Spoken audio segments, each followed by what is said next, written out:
At 12:15 in the morning on June 5, 1968, the most famous hotel in Los Angeles smelled of coffee grounds, gunpowder, and crushed carnations. Only hours earlier, Robert F. Kennedy walked through these corridors, shaking hands, smiling, promising a different America. The Ambassador Hotel had been built for celebration, not sirens, not stretchers, not blood pooling on tile floors meant for staff, not history breaking in the shadows behind a ballroom. This building had hosted presidents, movie stars, and 6 Academy Award ceremonies. But after this night, it would carry something heavier than glamour, something the city would spend decades trying to erase. A palace built to impress a nation. In 1921, a struggling Los Angeles announced its arrival to the world with a hotel too large for its own confidence. The city barely had 1 million people. Hollywood was still dirt roads and wooden sets. Downtown meant low brick buildings and trolley tracks. But someone decided Los Angeles deserved a palace, a monument to ambition that had not yet been earned. That someone was a group of investors who looked at 23 acres of empty land on Wilshire Boulevard and saw the future of American luxury. They called it the Ambassador Hotel. Construction began in the spring of 1921 with a budget of $10 million, an astonishing sum when most American families earned less than $2,000 a year. The building would span an entire city block, 550 guest rooms, ballrooms that could hold 2,000 people, a lobby modeled after Italian Renaissance palaces, all marble columns and coffered ceilings that swallowed sound and turned footsteps into whispers. The architects designed it to intimidate. Guests entered through bronze doors that weighed 800 pounds each. The main lobby stretched 120 feet long, lined with oil paintings and tapestries imported from European estates. Chandeliers hung from chains thick as a man's wrist. The message was clear. Los Angeles was no longer a frontier town pretending at sophistication. It had arrived, but arrival costs money. The hotel needed 400 staff members just to open its doors each morning. Bellhops, valets, maids, cooks, doormen, concierges, gardeners who maintained 8 acres of formal gardens designed to mimic Versailles. The landscaping alone consumed $60,000 before a single guest checked in. Palm trees were trucked in from the desert, already 40 feet tall. Rose gardens bloomed in geometric patterns visible from the upper floors.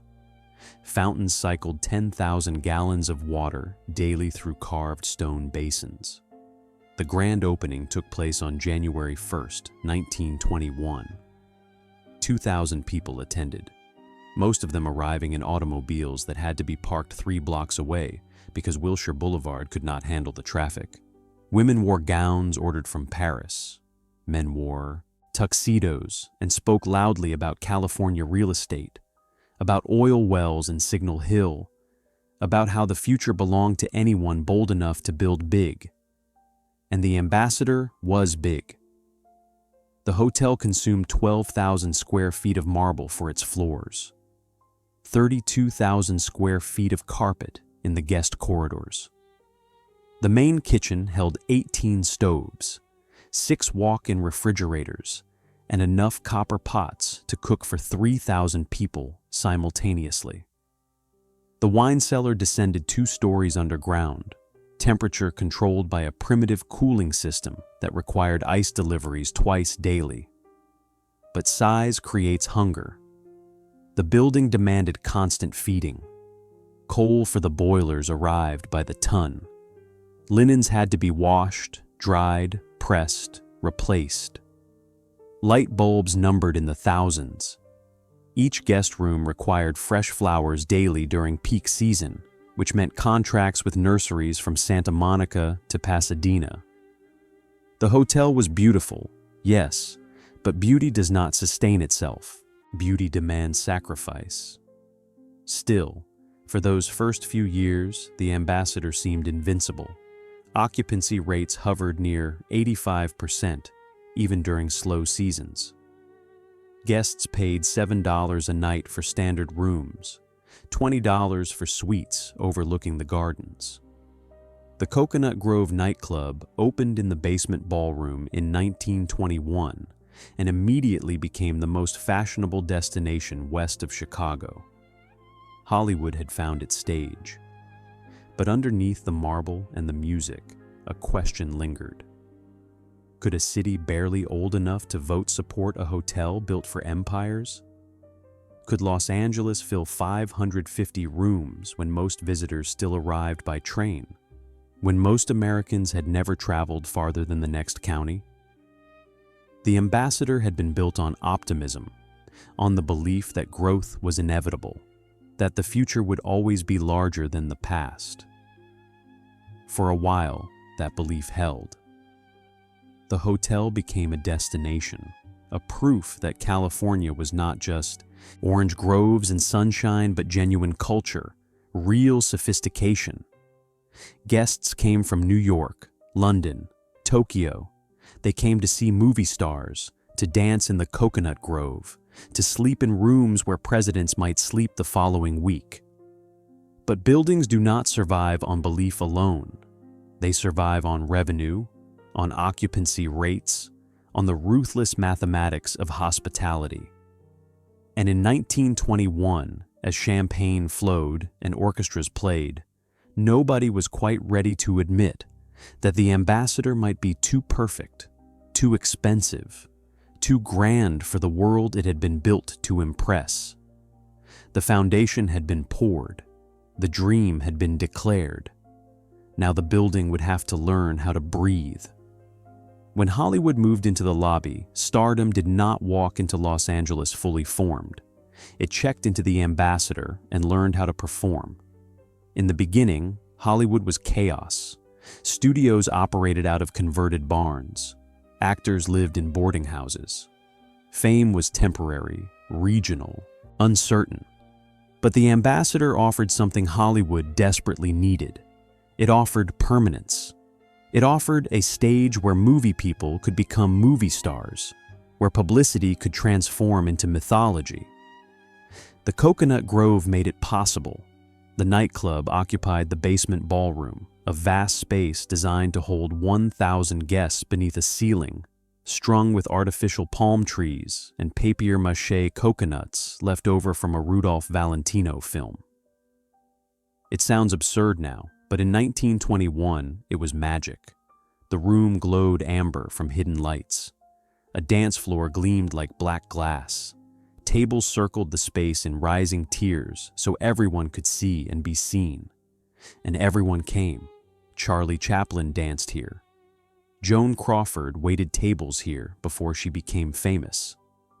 Howard Hughes hosted parties that lasted until dawn. The room smelled of cigarette smoke, champagne, and expensive perfume layered so thick it clung to the walls. Columnists like Luella Parsons planted themselves at corner tables, watching, taking notes, deciding which rumors would become headlines by morning. This was not entertainment. This was manufacturing. The Ambassador became the factory where Hollywood produced its own mystique, where actors learned to perform celebrity as skillfully as they performed on screen.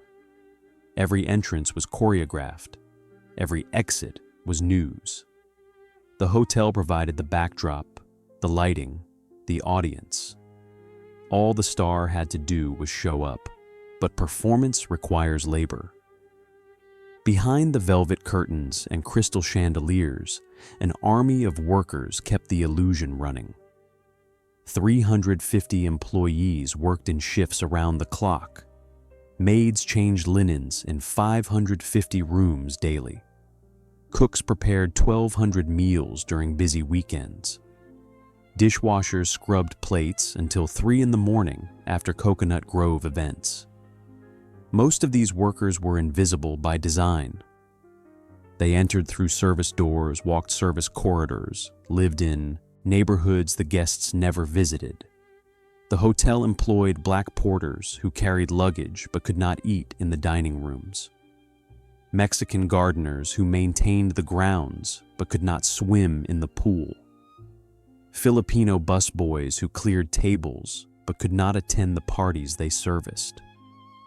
Segregation was not a flaw in the system, it was the system. The ambassador's promotional materials from the 1920s never mentioned these workers. Brochures showed only the ballrooms, the gardens, the famous faces. The hotel sold fantasy, and fantasy required certain realities to remain hidden. Guests paid for elegance, not for awareness. They paid to forget that someone else washed their sheets, cooked their food, parked their cars. But the stars kept coming. The Academy Awards were held at the Ambassador 6 times between 1930 and 1943. The first ceremony in 1930 drew 270 guests. By 1943, attendance had swelled past 1,000. The Oscars became the hotel's signature event, the night when Hollywood crowned itself in a ballroom designed for coronations. Film footage from those ceremonies shows the ballroom transformed. White tablecloths, ice sculptures, floral centerpieces that cost more than most workers earned in a month. Stars arrived in limousines that stretched down Wilshire Boulevard for blocks. Photographers crowded the lobby. Flashbulbs popped like distant thunder. The hotel glowed with a light that seemed to come from nowhere and everywhere simultaneously. Bette Davis won her second Oscar here. Ginger Rogers accepted her award in a gown that required 4 seamstresses 3 weeks to complete. Directors thanked producers, producers thanked studios, everyone thanked the ambassador for providing such a magnificent stage. The hotel was no longer just a building, it was an essential character in Hollywood's mythology. But mythology costs money to maintain. By the late 1930s, the ambassador was spending $40,000 monthly just on utilities and routine maintenance. Labor costs added another $60,000. Taxes, insurance, and mortgage payments consumed whatever profit remained. The hotel was famous, beloved, iconic. It was also expensive in ways that could not be advertised. Occupancy rates stayed high, but margins stayed thin. The hotel made money, yes, but not the kind of money its owners had imagined back in 1921. It turned out that grandeur was expensive even when successful. The marble cracked, the carpets wore thin, pipes leaked. Ballrooms required constant repair from the weight of so many dancing feet. Still, the ambassador endured. It endured because Hollywood needed it, because the city needed it, because the illusion was too valuable to abandon. Guests kept arriving. Stars kept performing. The Cocoanut Grove kept playing music until the sun rose over Wilshire Boulevard and another shift of invisible workers arrived to clean up what glamour left behind. But nothing lasts forever, no matter how brightly it shines. The hotel would learn this eventually. Every palace does. The only question was how long the performance could continue before someone noticed the cracks spreading beneath the stage. The night America learned to dance. By the late 1930s, the Ambassador was no longer a hotel, but a national stage with chandeliers and cameras. Radio broadcasts originated from the Cocoanut Grove 6 nights a week. NBC installed permanent broadcast equipment in 1936, transforming the nightclub into a transmitter of culture. Americans in Kansas, Ohio, and Maine tuned in to hear orchestras play live from Los Angeles.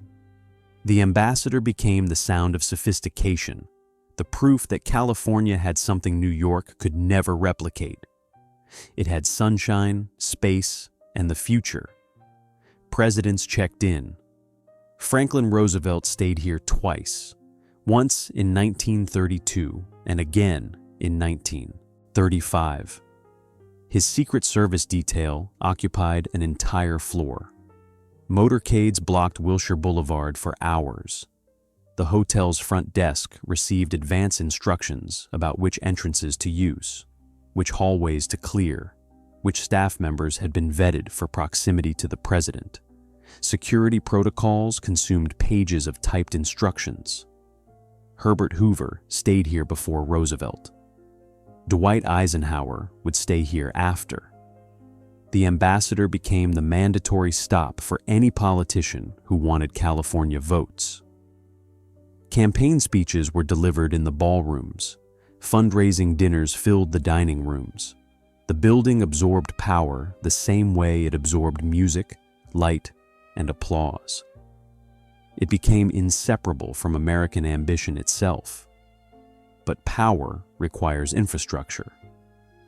The hotel installed a dedicated telephone switchboard in 1938 to handle the volume of calls during major events. 24 operators worked in rotating shifts, connecting guests to studios, agents, newspapers, and government offices. On busy nights, the switchboard lit up like a city grid, lines blinking faster than operators could answer them. The kitchen expanded again. Head chef Henri Charpentier, imported from France in 1933, oversaw a staff of 42 cooks. The menu listed 87 entrees, 23 desserts, and a wine selection that spanned 4 continents. Charpentier insisted on ingredients most Los Angeles markets did not stock. Truffles were flown in from Italy. Oysters arrived daily from Washington.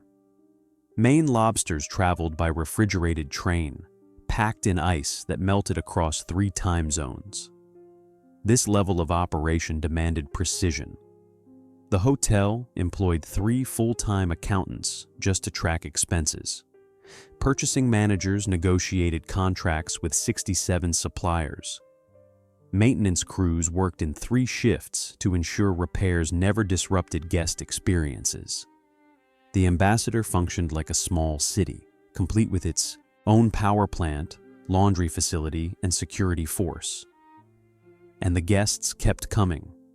550 rooms filled almost every night during peak season.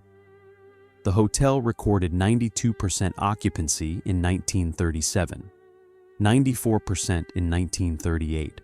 Guests averaged stays of 4.3 nights.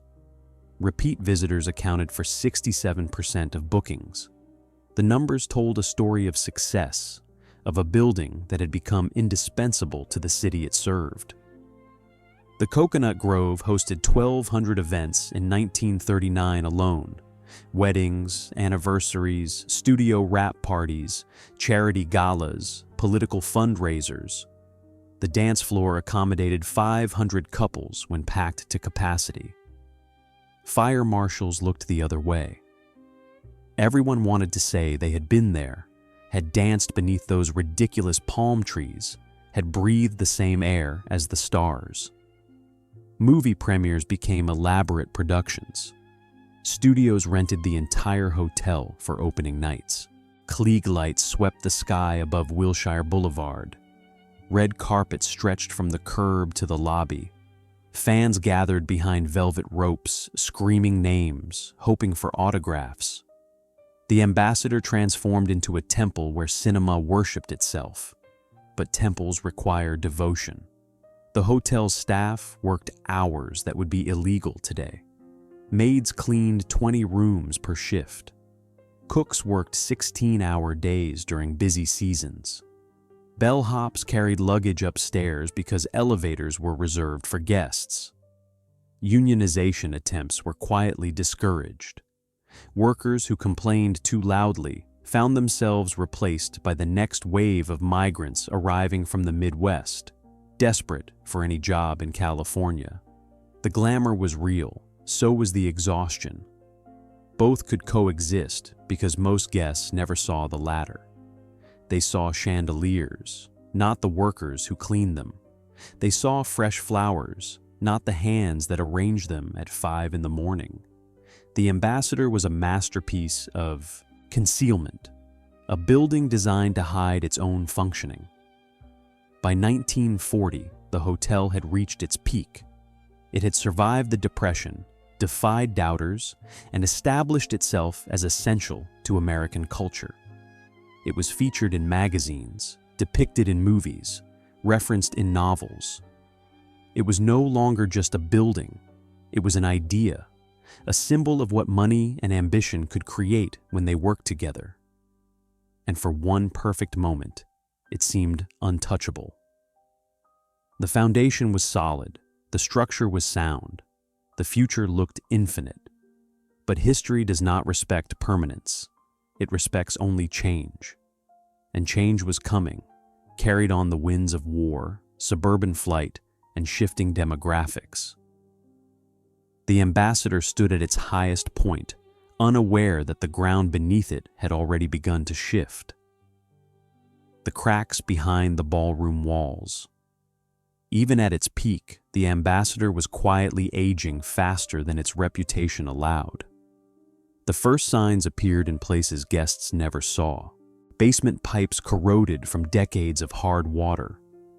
Boiler systems installed in 1921 required replacement parts no longer manufactured. The roof leaked in 17 separate locations by 1946, forcing maintenance crews to rig temporary patches that became permanent solutions. The building was only 25 years old, but it had been used hard, stressed by constant occupancy, worn down by the weight of its own grandeur. World War II changed everything. Travel restrictions emptied hotels across America. The Ambassador's occupancy plummeted to 48% in 1943. Gas rationing meant fewer guests driving from neighboring states. Military contracts diverted luxury goods to the war effort. The hotel could no longer source French champagne, Italian marble for repairs, or even the specific light bulbs required for its custom fixtures. Staff shortages created operational chaos. Young workers enlisted. Women took factory jobs that paid better than housekeeping. The hotel struggled to maintain service standards with a workforce that shrank from 350 employees to 210 by 1944. Rooms stayed vacant not because of lack of demand, but because there was no one to clean them between guests. The Cocoanut Grove closed 2 nights a week to save electricity. Revenue collapsed. The hotel lost $480,000 in 1943 alone. Owners deferred maintenance, delayed renovations, and cut costs wherever possible. Carpets went unreplaced. Paint peeled in the service corridors. The gardens, once immaculate, grew wild as gardening staff was reduced from 12 to 4. The Ambassador still looked glamorous from the lobby, but the cracks were spreading. The war ended in 1945, but recovery was slow. The hotel faced new competition from modern properties, built with wartime construction techniques and updated amenities. The Beverly Hills Hotel renovated extensively. The Hollywood Roosevelt added air conditioning. The Ambassador still relied on ceiling fans and open windows. Guests noticed. Complaints increased. Reviews mentioned dated decor, aging fixtures, and a general sense that the hotel belonged to another era. Post-war Los Angeles was transforming. Freeways were being planned. Suburbs were sprouting in the San Fernando Valley. The GI Bill sent thousands of veterans to new housing developments where they could own homes for less than the cost of renting downtown apartments. The urban core that had sustained the Ambassador began to empty. Wilshire Boulevard changed. Department stores opened farther west. Office buildings sprouted in Century City. The Ambassador's location, once central, became awkward. It was too far from the beach, too far from the new airport, too embedded in a neighborhood that was shifting from wealthy white families to working-class minorities. Property values around the hotel declined 18% between 1950 and 1955.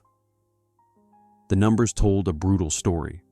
Occupancy averaged 62% in the 1950s, down from 92% in the 30s. Average room rates stayed flat at $7.50 per night, while operating costs rose 38% due to inflation. Profit margins that had been thin in the 30s became unsustainable in the 50s. The hotel lost money in 6 of 10 years between 1950 and 1960. Management tried to adapt. They renovated 200 rooms in 1953, installing private bathrooms and modern furniture. The project cost $380,000 and increased bookings for exactly 9 months before competitors opened even newer properties. The hotel was trapped in an expensive cycle. Every improvement was instantly outdated. Every renovation revealed 10 more problems hidden behind the walls. The Cocoanut Grove limped along, still hosting events, but no longer defining culture. Television had replaced radio as the medium of national attention. The Grove's broadcasts ended in 1954. Attendance at events dropped from 1,000 guests to 600, then to 400. The room felt cavernous, echoing, haunted by its own past. Those artificial palm trees, once charming, now seemed desperate, a monument to optimism that had expired. By 1960, the ambassador employed only 160 staff members, less than half its peak workforce. Wages stagnated. Turnover rates climbed to 43% annually. The hotel could not afford to hire quality workers and could not retain the workers it had. Service deteriorated. Guests complained about slow room service, dirty carpets, indifferent staff.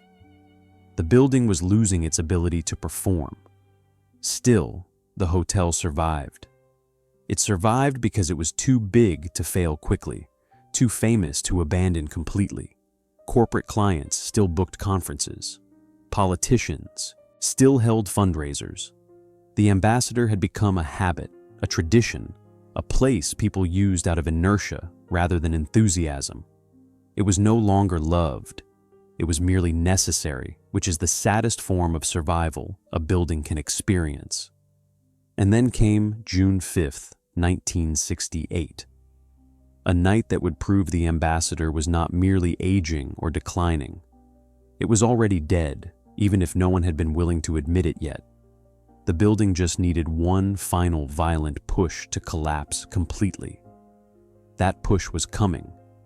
It was walking through the lobby at that exact moment, shaking hands, smiling, surrounded by crowds that believed the future could still be changed.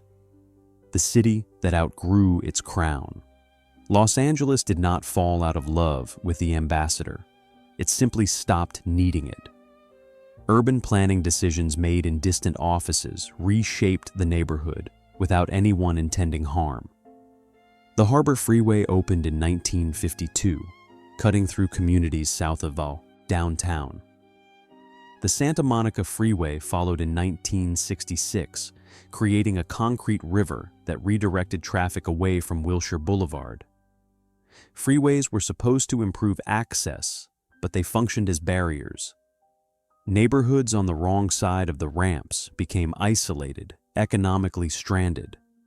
The ambassador sat in one of those neighborhoods. Wilshire Boulevard had once been the spine of Los Angeles, the address that mattered. But by the 1960s, wealth had migrated west toward the ocean and north into the hills. The corridor around the hotel became predominantly Korean and Latino. New immigrants opened restaurants, markets, and small businesses. The demographic shifted from country club wealth to working-class survival. Property values reflected the change. Land around the Ambassador sold for $80 per square foot in 1950. By 1968, comparable parcels were selling for $53 per square foot, a 33% decline adjusted for inflation. The hotel occupied prime acreage that was no longer prime. Its 40 acres represented millions in unrealized value, trapped beneath a building that could not generate enough revenue to justify its footprint. Developers noticed. Proposals emerged to demolish the hotel and redevelop the land. A shopping center could generate 3 times the revenue. Office towers could lease at rates the hotel could never match. Apartment complexes could house thousands. The Ambassador was beautiful, yes, but beauty without profit is a luxury cities cannot afford. The hotel itself was deteriorating in ways that could no longer be hidden. The foundation had settled unevenly, creating cracks in the lobby floor. Windows leaked during rainstorms.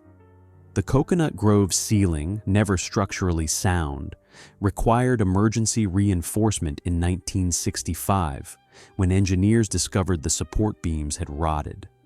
The building was not just old, it was becoming dangerous. Insurance costs tripled between 1960 and 1968. Underwriters reviewed the property and saw liability, not legacy. They saw a 70-story building with outdated wiring, inadequate fire suppression, and structural issues that would cost millions to remedy. Coverage was renewed reluctantly, at premiums the hotel could barely afford. Still, the Ambassador stumbled forward. It hosted events for organizations that could not afford newer venues. Student groups, community associations, political campaigns. Robert Kennedy's presidential campaign chose the Ambassador for its California primary celebration because it was affordable and available, not because it was prestigious. The hotel had become the backup option, the place you booked when the Beverly Hilton was full. The neighborhood around the hotel told a different story than the one inside its walls. Korean grocery stores lined Western Avenue. Taco trucks parked along 8th Street. Churches conducted services in Spanish and Tagalog. This was not decay. This was transformation, the natural evolution of a city that refused to remain static. But the Ambassador existed as a relic of a different Los Angeles, one that no longer existed outside its own ballrooms. Security became a concern. Crime rates rose in the area surrounding the hotel. Guests reported car break-ins in the parking lots. Staff members were mugged walking to bus stops after late shifts. The hotel hired private security in 1966, adding another expense to a budget already underwater. Guards patrolled the grounds after dark, creating an atmosphere of fear rather than luxury. The service corridors, always hidden, fell into visible disrepair. Paint peeled. Linoleum tiles cracked and went unreplaced. Light bulbs burned out and stayed dark. These passages connected the kitchen to the ballrooms, the laundry to the guest floors, the storage rooms to the lobby. They were the building's arteries, and they were clogging with neglect. One corridor in particular ran behind the embassy ballroom. It connected the kitchen pantries to the service entrance. The floor was concrete, painted gray. The walls were acoustic tile, designed to muffle sound. It was narrow, maybe 5 feet wide, lit by fluorescent tubes that hummed and flickered. Staff called it the shortcut. Guests were never supposed to see it. It existed in the building's shadow architecture, necessary but invisible. On the night of June 4th, 1968, this corridor would become the most famous space in America. But before that moment, it was just another forgotten passage in a building that had accumulated too many of them. The Ambassador was a maze of such spaces, Places built for function, used by workers, ignored by history until history needed them. And history was about to need this one. Robert Kennedy had just won the California Democratic primary. He was standing in the embassy ballroom, surrounded by supporters, delivering a victory speech. The cameras were trained on his face. The future seemed open again, possible, worth fighting for. But to reach the press conference in the Colonial Room, Kennedy would have to leave the ballroom. The most direct route was through the crowd, but the crowd was crushing, dangerous.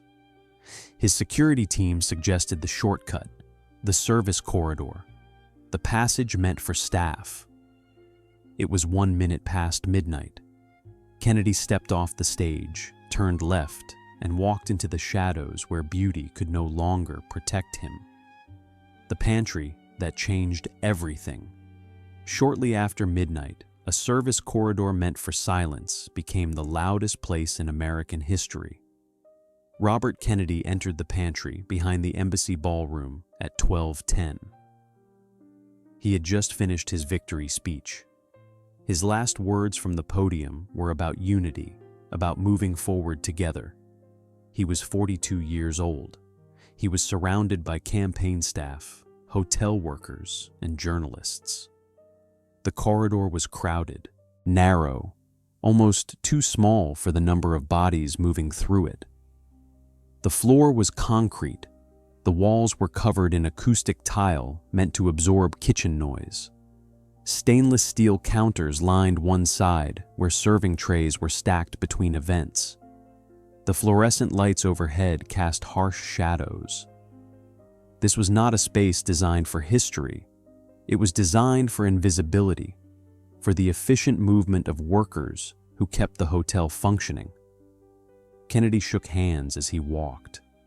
A busboy named Juan Romero, 17 years old, standing beside an industrial ice machine, reached out. Kennedy grasped his hand, smiled. Cameras flashed. The moment was captured in a photograph that would appear in magazines for decades afterward. Kennedy looks tired, but hopeful. Romero looks starstruck.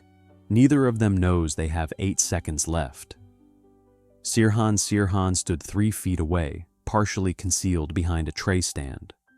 He was 24 years old, Palestinian, angry about Kennedy's support for Israel. He had entered the hotel hours earlier, carrying a .22 caliber revolver. Security was minimal.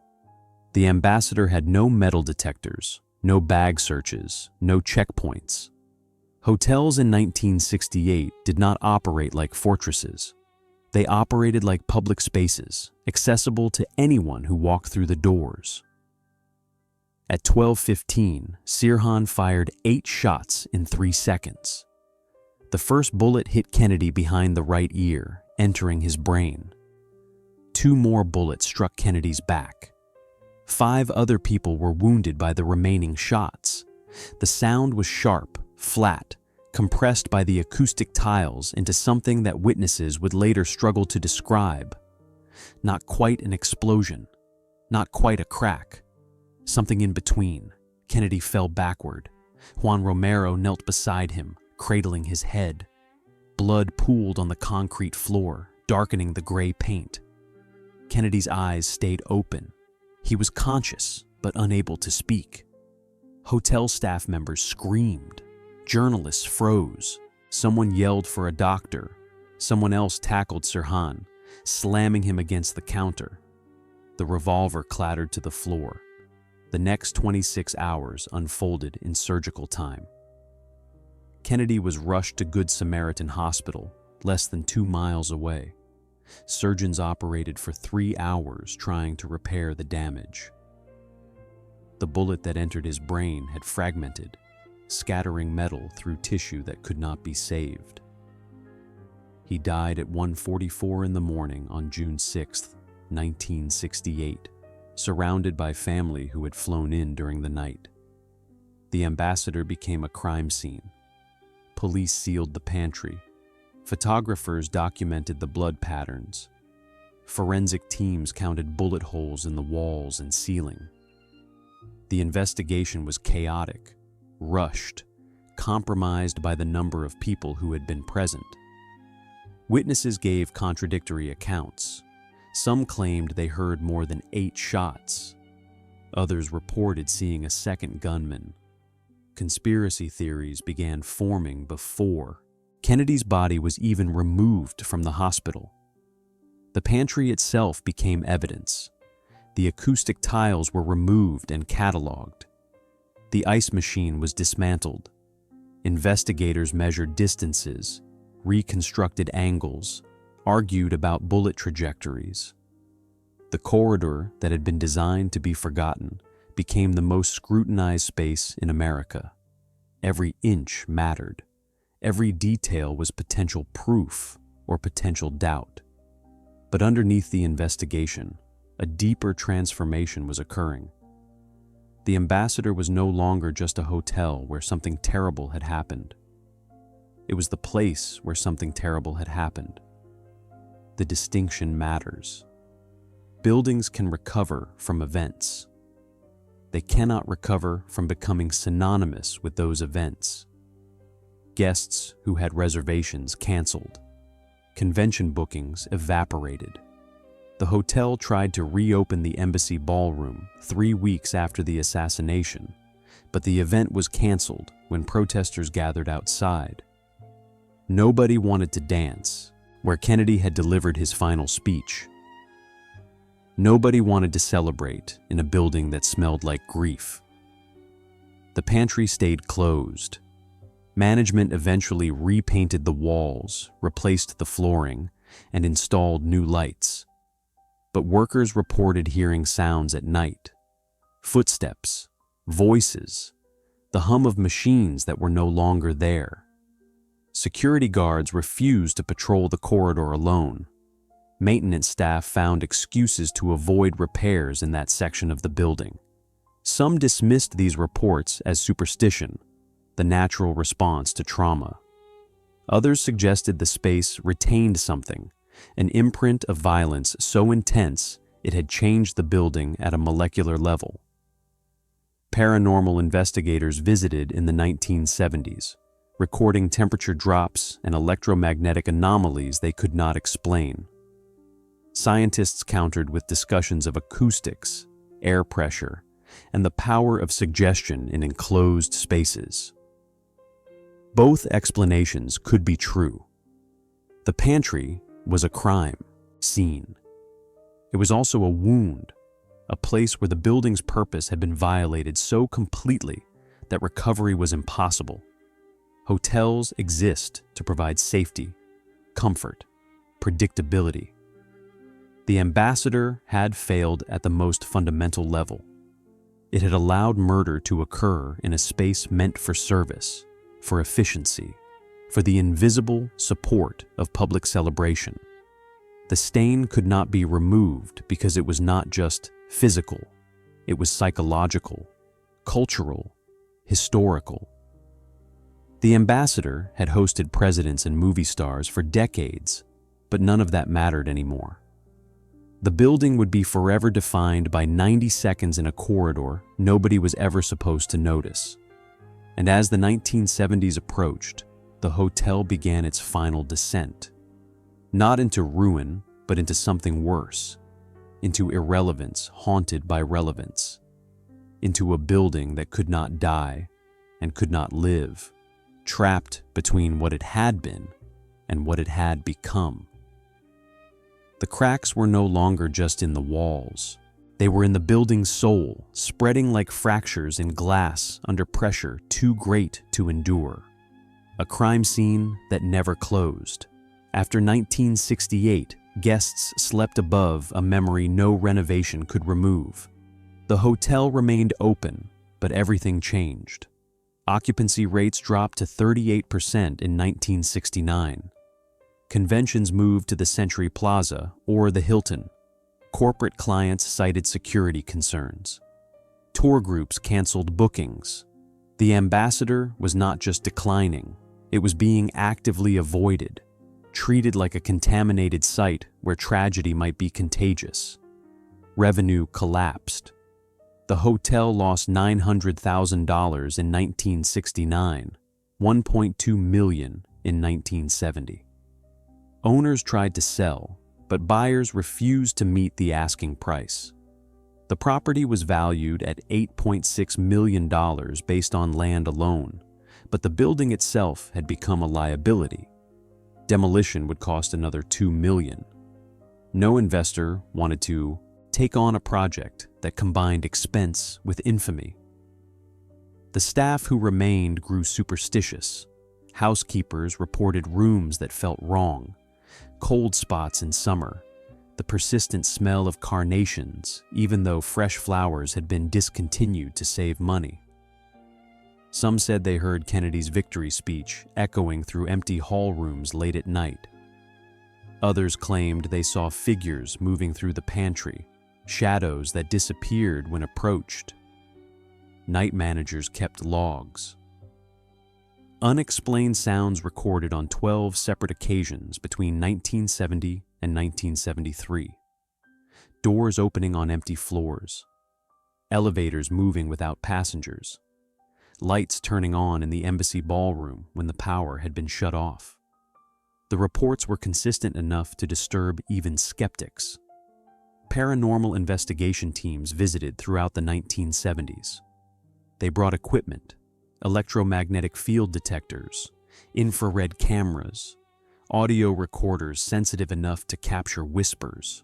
In the pantry, where Kennedy died, instruments registered anomalies researchers could not explain. Temperature drops of 15 degrees in confined areas. EVP recordings that seemed to contain fragments of speech. Photographs showing light patterns that appeared only in that corridor. Scientists offered alternate explanations. Old buildings make noise, pipes expand and contract. Air pressure differentials create cold spots. Acoustic tiles can trap and reflect sound in ways that seem paranormal but are merely architectural. The human brain, especially in spaces associated with trauma, is programmed to detect patterns even where none exist. We see ghosts because we expect ghosts, not because they are present. But expectation does not explain why multiple witnesses, unaware of each other's experiences, reported the same phenomena. It does not explain why equipment malfunctioned specifically in the pantry, but functioned normally elsewhere. It does not explain why even skeptical security guards requested reassignment after working night shifts at the Ambassador. The building itself was changing. By 1975, the Ambassador looked tired in ways that transcended normal aging. The gardens were overgrown. The lobby's marble floor was cracked in 17 places. The Cocoanut Grove sat dark most nights, opened only for occasional events that drew crowds small enough to seem like funerals. The artificial palm trees had turned brown. Nobody bothered replacing them.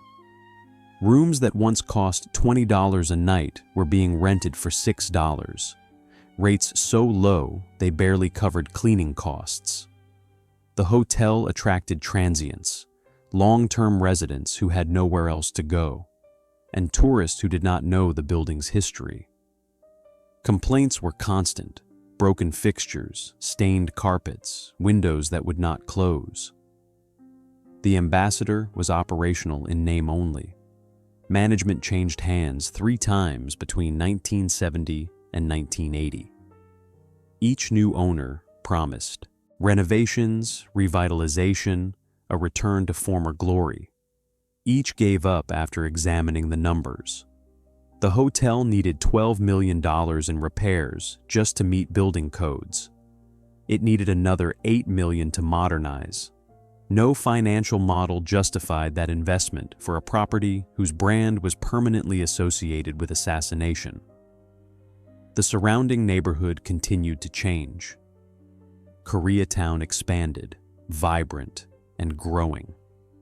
Immigrant families bought houses the ambassador's original guests had abandoned. New businesses opened. The area was not dying, it was thriving.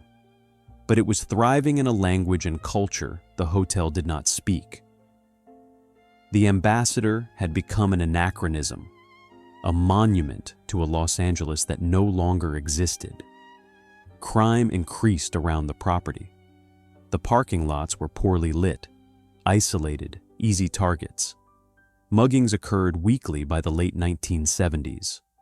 Drug deals happened in the shadows of the gardens. Police responded to disturbances at the hotel almost daily.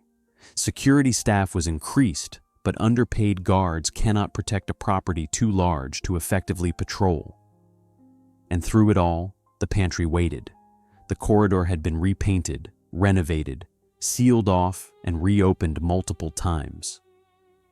But nothing changed the fact that Kennedy died there.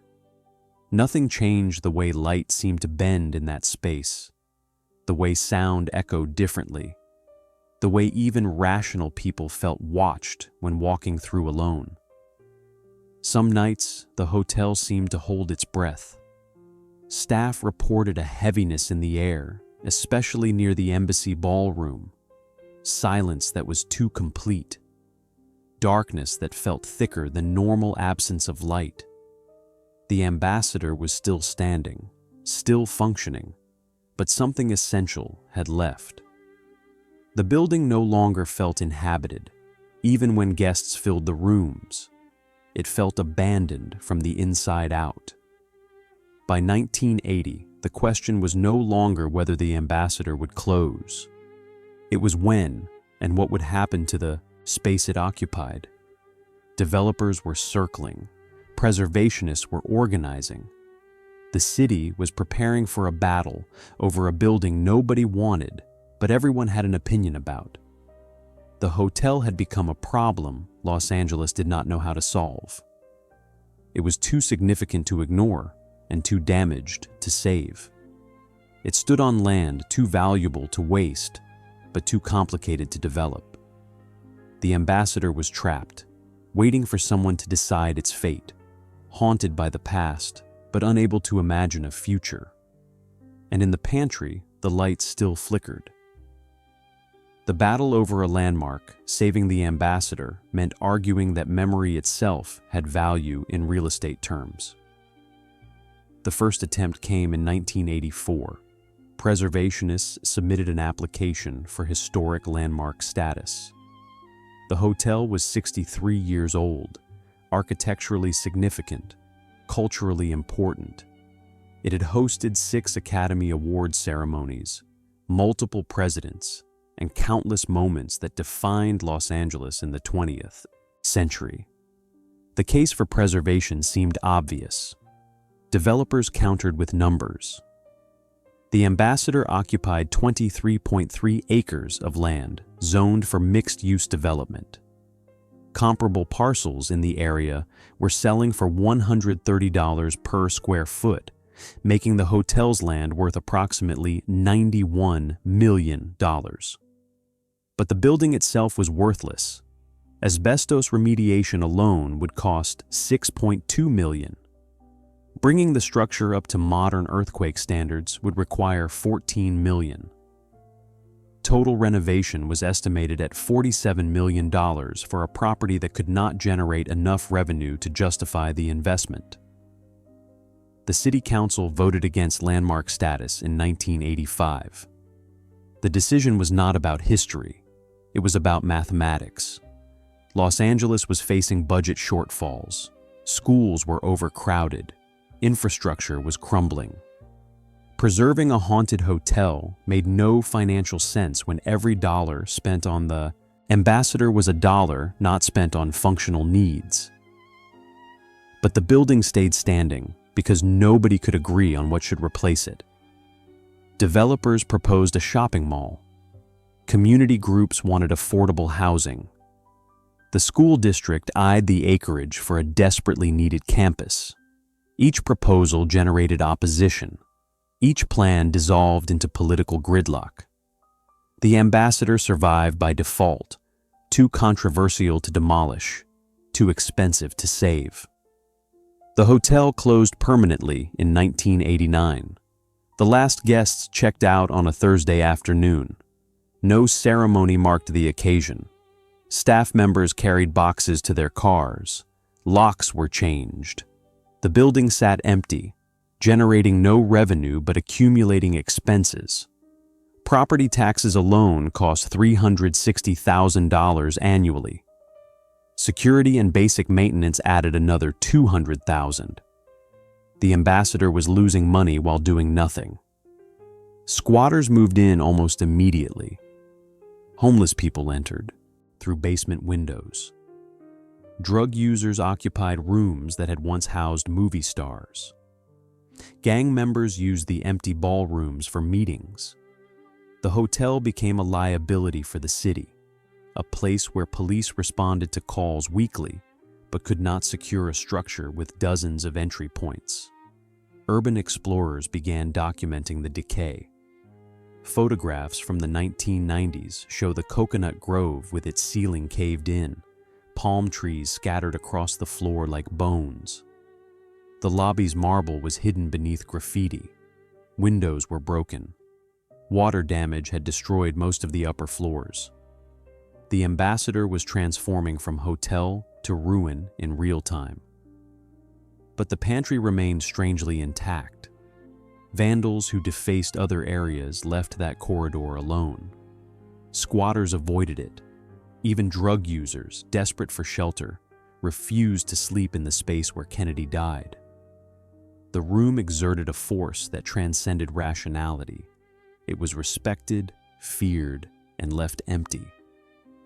Preservationists tried again in 1994. This time they argued for partial preservation. Save the ballrooms, save the lobby, demolish the rest, and build something new around the historic core. It was a compromise, an acknowledgement that complete restoration was impossible, but that some fragments deserved survival. The proposal failed. Engineers reported that the structure was too damaged for selective demolition. The ballrooms could not be preserved without the supporting infrastructure. The lobby could not stand without the floors above it. The building was a single organism. Saving pieces meant saving everything, and saving everything was not financially viable. By 2000, the ambassador had been empty for 11 years. The city issued multiple citations for code violations. Trees grew through the roof. Mold spread through the ventilation system. The building was not just abandoned. It was actively decomposing, returning to the earth while still standing upright. The Los Angeles Unified School District made the winning bid in 2003, $35 million for the land.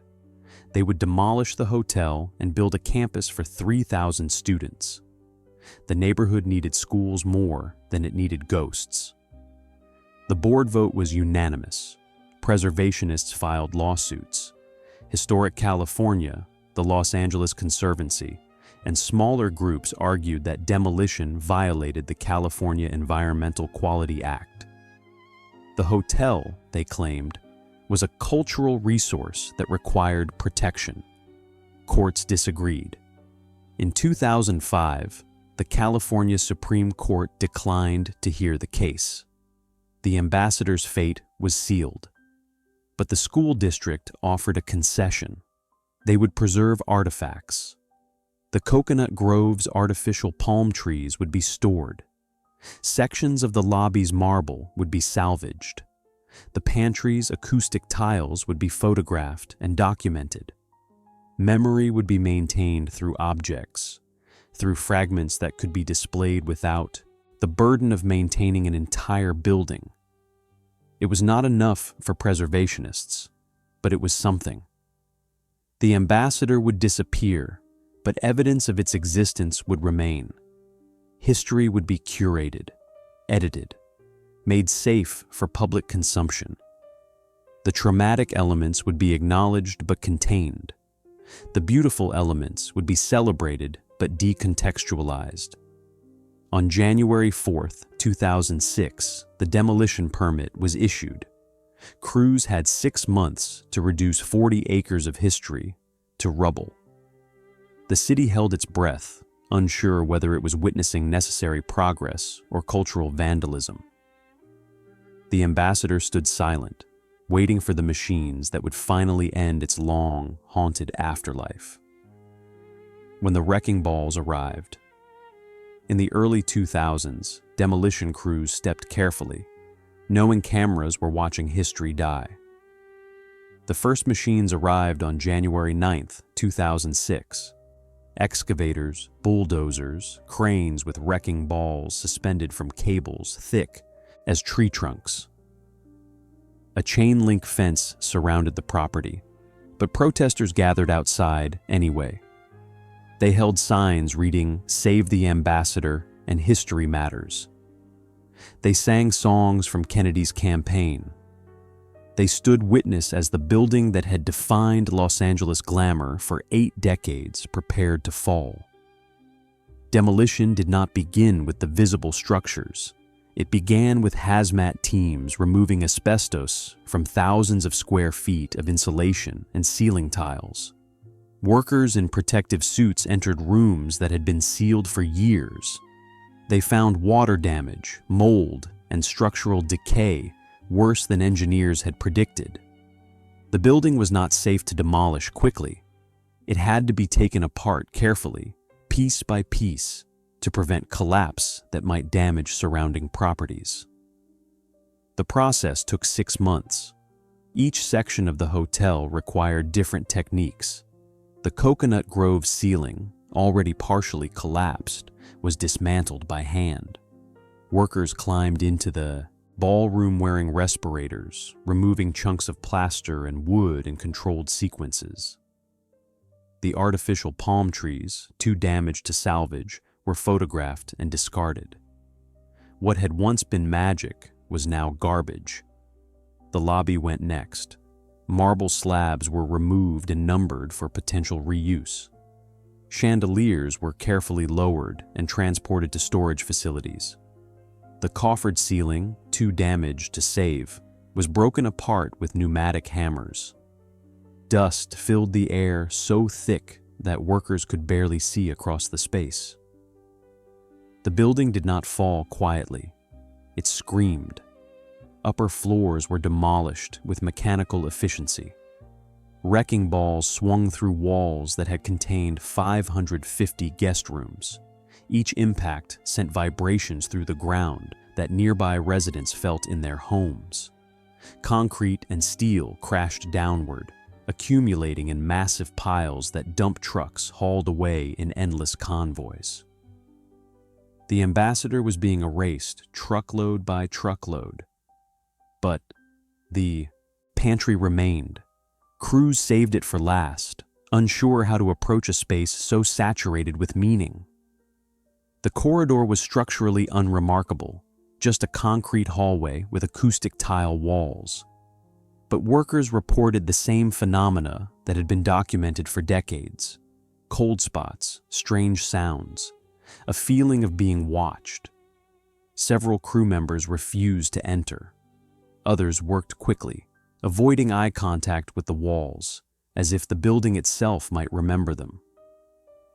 On June 5, 2006, exactly 38 years after Kennedy's assassination, the pantry was demolished. Photographers captured the moment. Walls that had witnessed murder collapsed into rubble, indistinguishable from the rest of the hotel. The acoustic tiles that might have absorbed Kennedy's final breath were crushed beneath machinery that did not care about history.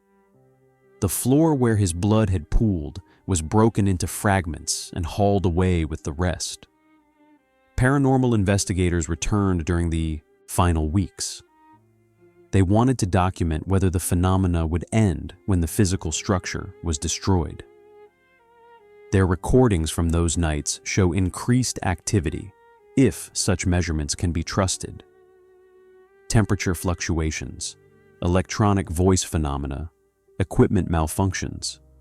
Some interpreted this as the building's death throes, a final exhalation before silence. Others dismissed it as electromagnetic interference from heavy machinery. But something changed when the last wall fell. Investigators who returned months later reported nothing. The land felt neutral, empty, ordinary.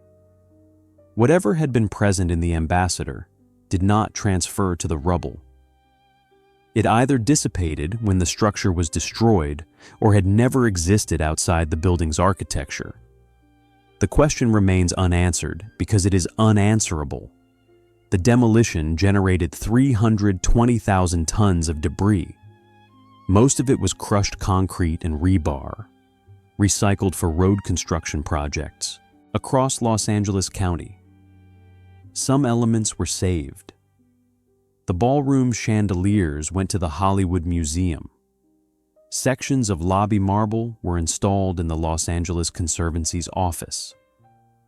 The Cocoanut Grove's artificial palm trees were stored in a warehouse, waiting for a permanent display location that never materialized. By August 2006, nothing remained above ground. The Ambassador had been reduced to a flat, dusty lot surrounded by chain-link fence. No plaques marked where the ballrooms had stood. No memorial indicated where Kennedy had died. The land was blank, ready for its next iteration, stripped of everything except gravity and dirt. Neighbors reported mixed feelings. Relief that the eyesore was gone. Sadness that the neighborhood's history had been erased so completely. Anger that no meaningful memorial had been incorporated into the demolition plans. The Ambassador had been removed like a tumor, excised cleanly with no acknowledgement of what had been lost. Construction of the new school campus began in September 2006. Robert F. Kennedy Community Schools would serve 3,000 students on the site where the hotel once stood. 5 separate buildings, designed with modern security features. Metal detectors at every entrance, cameras monitoring every hallway. The campus would be safe in ways the Ambassador never was. But before construction could proceed, the land required one final ritual. Soil testing revealed contamination from decades of hotel operations. Lead paint, asbestos fibers, petroleum products that had seeped into the ground from fuel tanks buried in the 1920s. Remediation crews removed 60,000 cubic yards of contaminated earth, replacing it with clean fill trucked in from quarries in Riverside County. The land itself had to be purified. It was not enough to demolish the building. The ground had to be scraped clean, decontaminated, made safe for children. The process took 4 months and cost $7.3 million, more than the land's original purchase price in 1921. In January 2007, the first foundation was poured. Concrete-filled forms where the Ambassador's lobby had stood. Steel beams rose where ballrooms had been. The past was being buried beneath the future, covered deliberately, erased systematically. But some workers reported finding remnants. A champagne cork dated 1935, a brass button from a bellhop uniform, fragments of tile from the Cocoanut Grove, small artifacts that had escaped demolition, hidden in soil, preserved accidentally. These objects were collected, cataloged, and stored with the other salvaged materials, evidence that complete erasure is impossible. The Ambassador was gone, but it was not forgotten, not yet, not completely. A school built on silenced children now walk hallways where presidents once slept and gunshots once echoed. Robert F. Kennedy Community Schools opened in September 2010. 4 years of construction transformed the Ambassador's 40 acres into a modern educational campus designed to serve one of Los Angeles's most underserved neighborhoods. 3,000 students enrolled that first year. 93% qualified for free, or reduced lunch. 78% came from households where English was not the primary language. The school served the community the ambassador had eventually abandoned. The campus layout intentionally avoided the hotel's footprint. Architects placed buildings at angles that did not correspond to the ambassador's original structure. The pantry where Kennedy died was beneath the middle school library, but no marker indicated its location. No plaque explained what had happened there. The past had been buried beneath neutral tile and fluorescent lights. The decision was deliberate. School board meetings from 2007 include lengthy discussions about memorialization.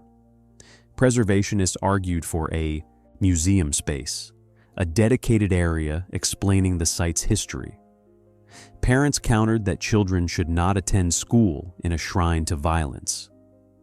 Teachers worried that constant reminders of the assassination would traumatize students already dealing with neighborhood trauma. The compromise was minimal acknowledgement. A small memorial was installed near the entrance, a bronze plaque bearing Kennedy's name, a quote about education and opportunity. No mention of the hotel, no reference to the assassination, no indication that anything significant had occurred on this exact ground. The memorial functioned as abstraction, disconnected from the specific history it was supposedly honoring. Inside the buildings, the silence is total. Hallways look like hallways. Classrooms look like classrooms.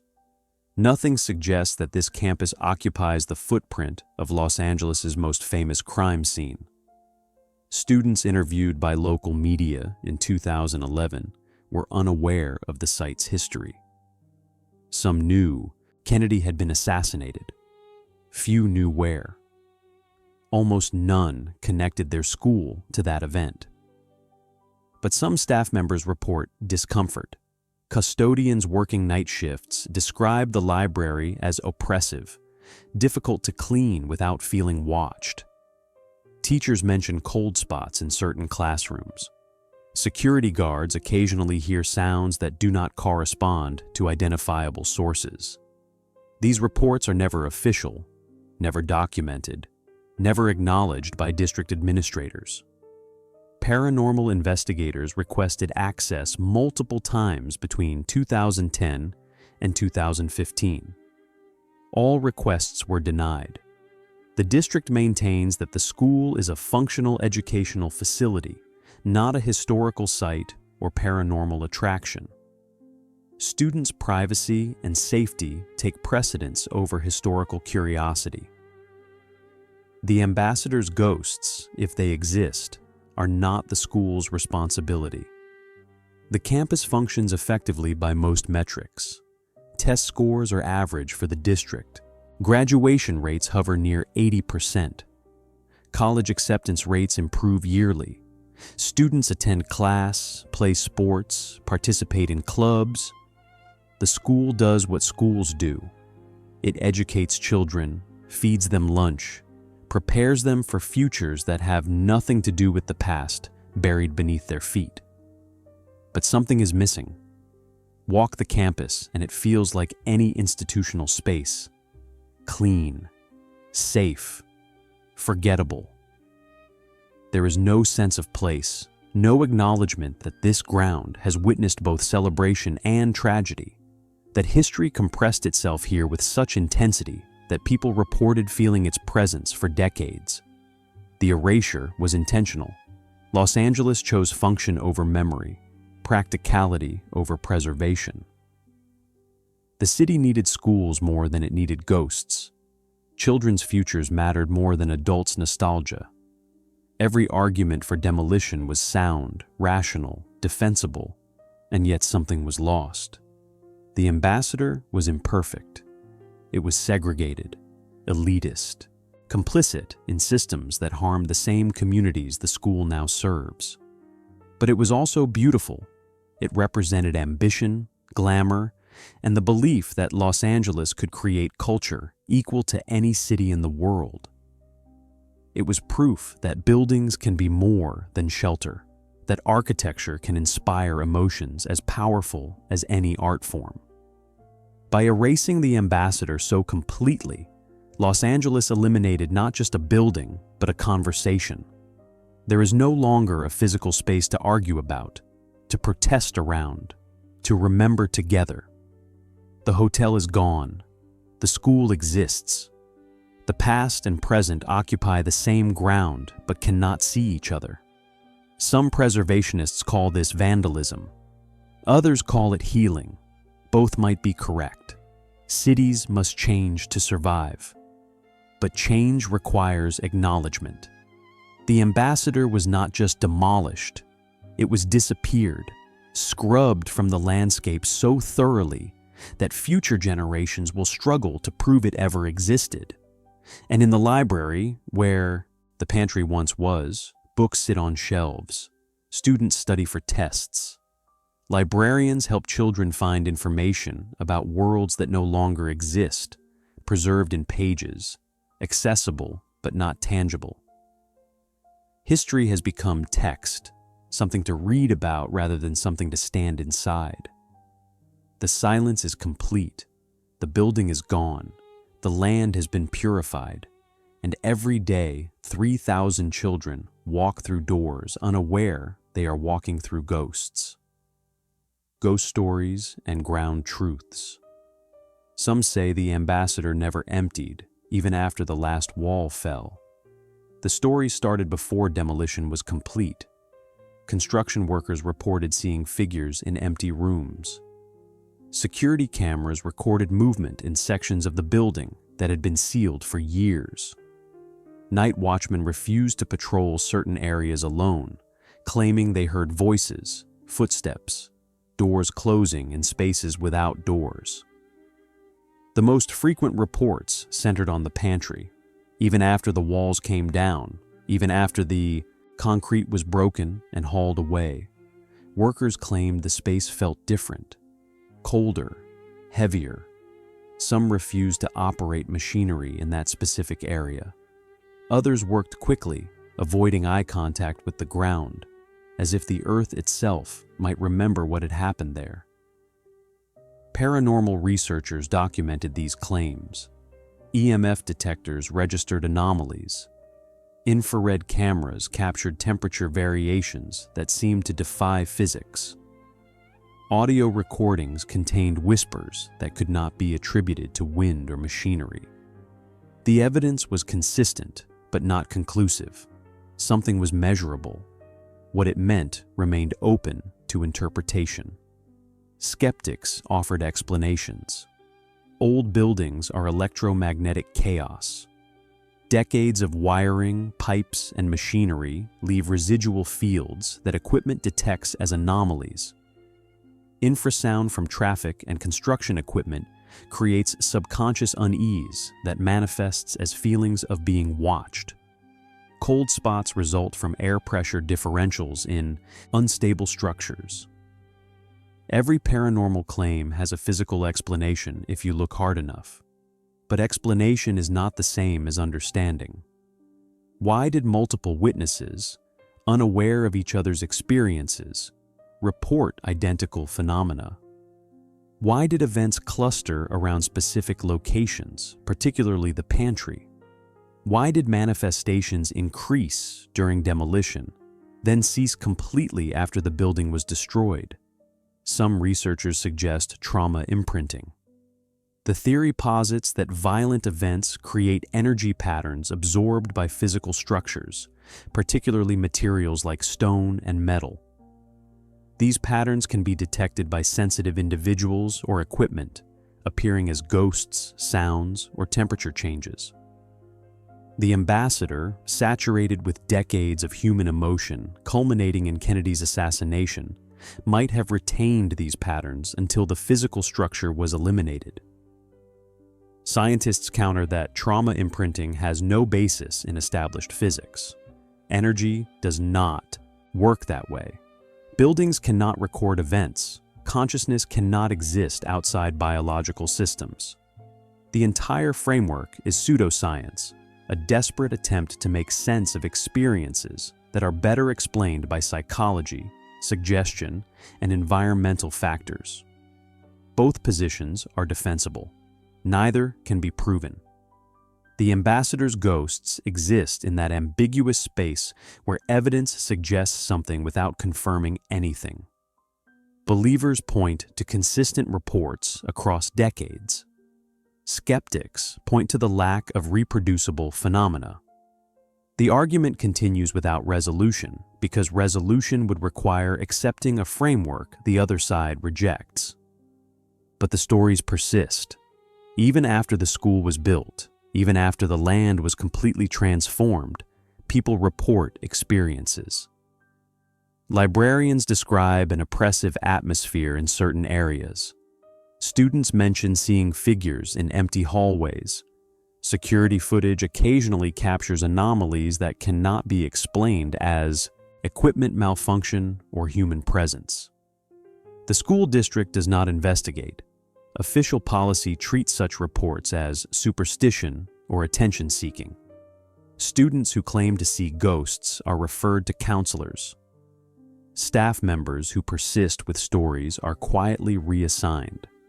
The institution protects itself by refusing to acknowledge the possibility that something might remain. Yet the stories spread.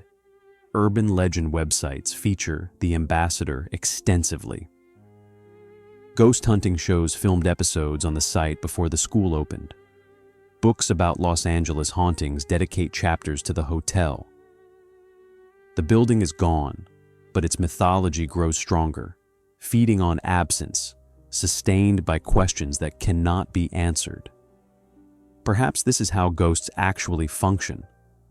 Not as spirits, but as stories, narratives that refuse to die because they address something unresolved in the collective consciousness. The ambassador represents American optimism, destroyed, beauty, corrupted, promise, unfulfilled. Kennedy's assassination symbolizes hope extinguished at the moment of possible realization. The hotel became a vessel for these anxieties, and demolition did not eliminate them. It just removed the container. Or perhaps the ambassador is haunted in the literal sense. Perhaps Kennedy's final moments imprinted themselves on stone and tile with such intensity that traces remain detectable. Perhaps consciousness survives death in forms we cannot measure. Perhaps the building never truly emptied because something essential about that night refused to leave. The question does not have an answer.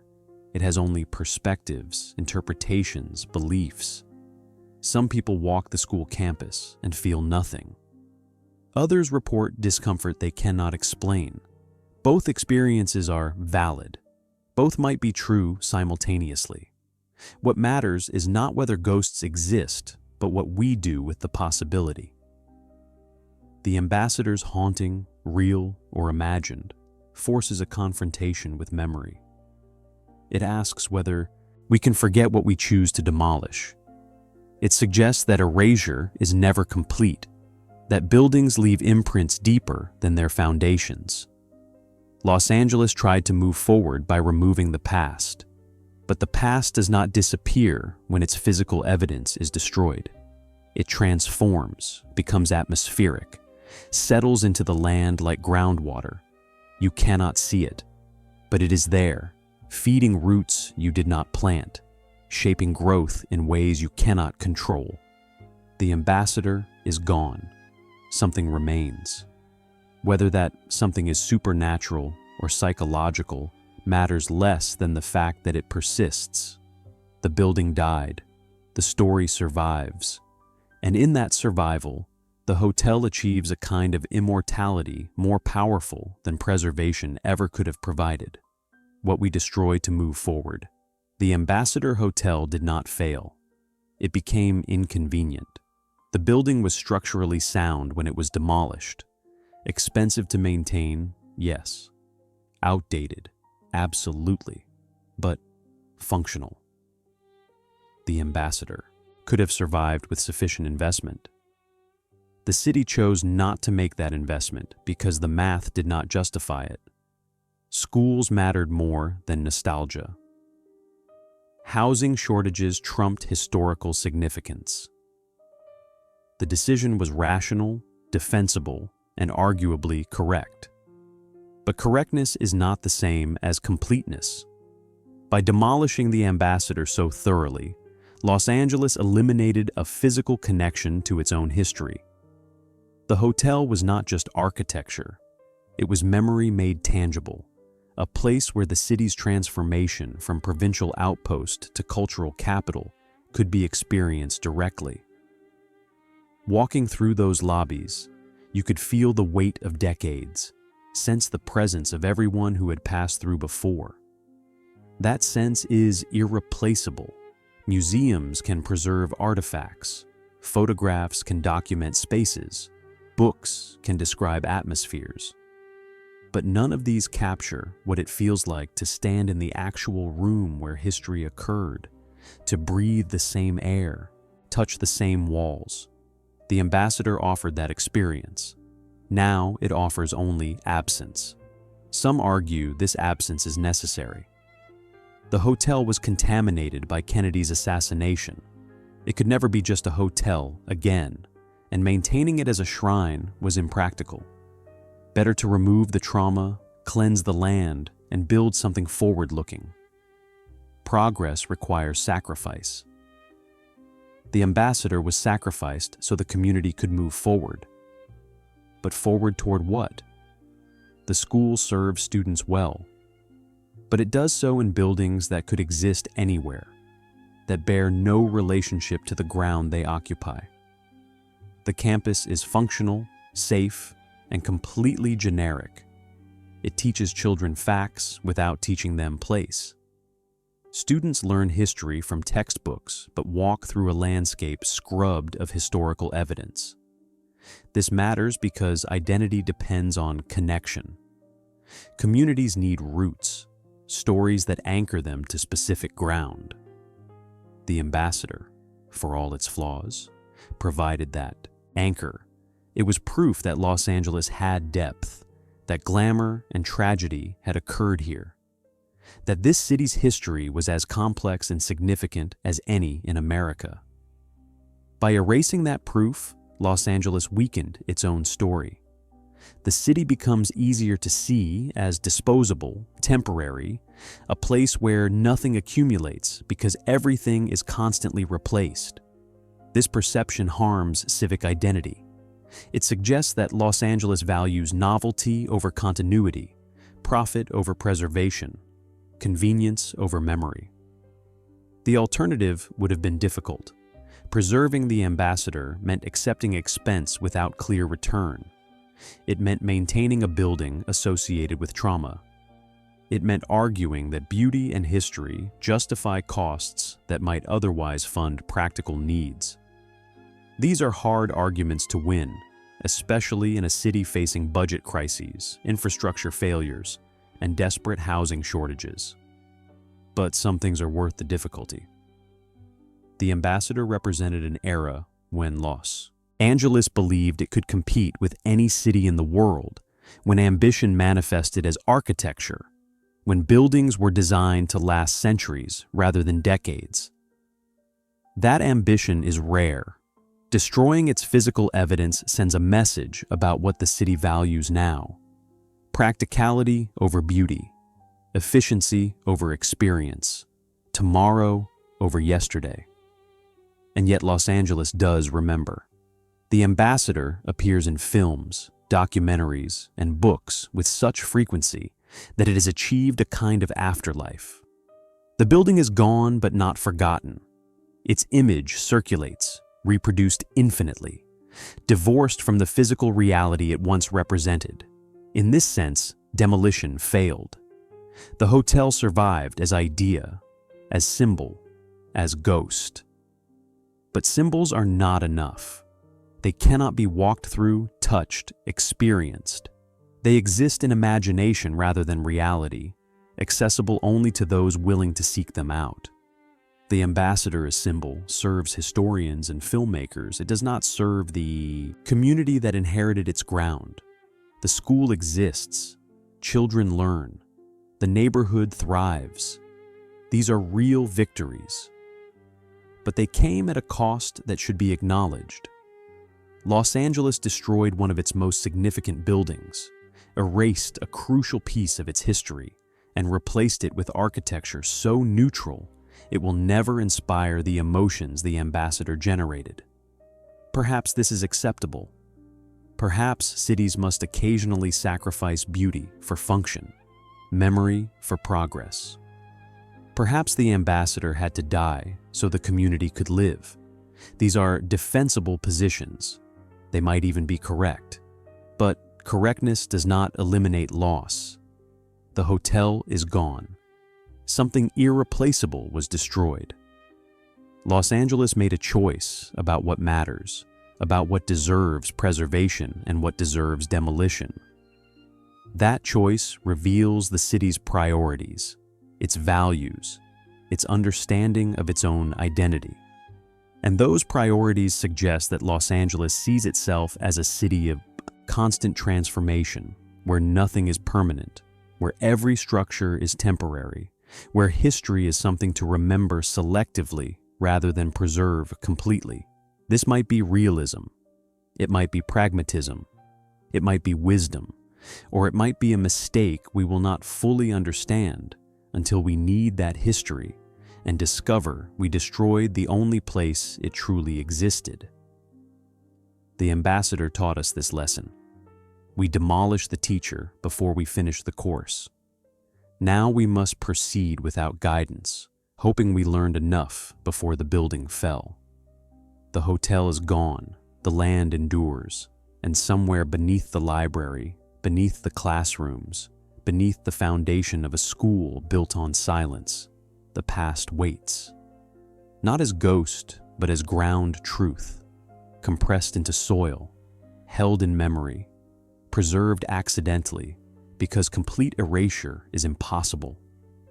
We build forward on what we destroy. The question is whether we remember what we are standing on.